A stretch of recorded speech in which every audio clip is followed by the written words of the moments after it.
See if he follows you now instead of staying with me. Ted, this way.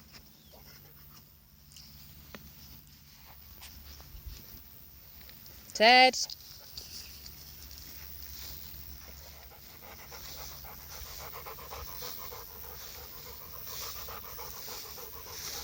Ted.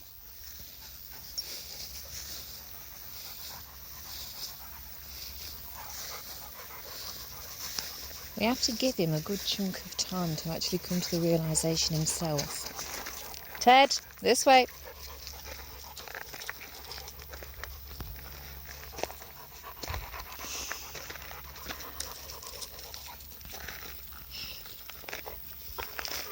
So there is a good distance, and he does go for, a good while with another dog, and he's doing this whole, interaction thing.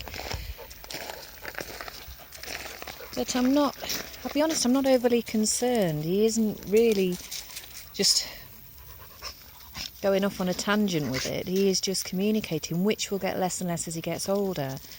I've noticed on the walks as well, now that he is just completely off lead, I've not done any long line work with him, which I did initially, and he does go a good distance, which reminds me a little bit of Barney, the collie, that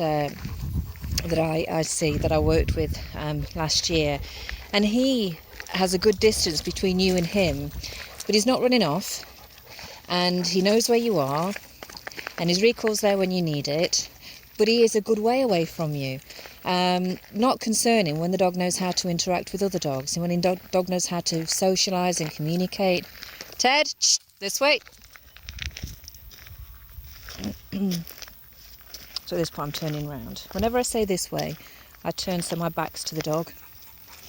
They have to see my back. I don't stand there looking at them and expect them to come to me. They won't do that if you look at them. So he does go a good distance. He's very much an explorer. He's a terrier, it's what they do. He's out there, he's exploring, but he runs back, checks where you are, then off he goes again. So I think it's just his way. He's probably a little bit further away from his owner than what she would like.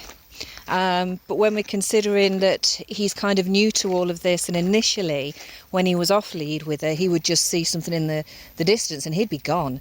He doesn't do that anymore. He isn't running off. He's kind of losing himself in the conversation a little bit. But the realisation, when we give him that independence, the realisation does kick in, and then he comes back. So just remain calm as much as possible. Don't go to him.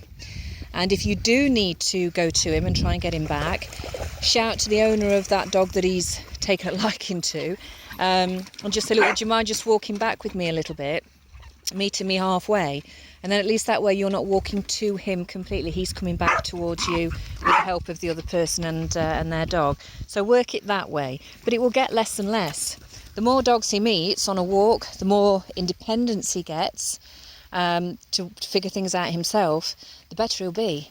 It's just getting through these initial stages of that distance that he goes to and how far he goes with another dog, before he comes back.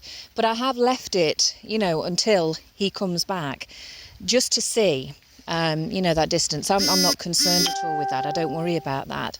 Obviously, his owner would worry about that. So it is a case of today putting it to the test to see how far he will actually go.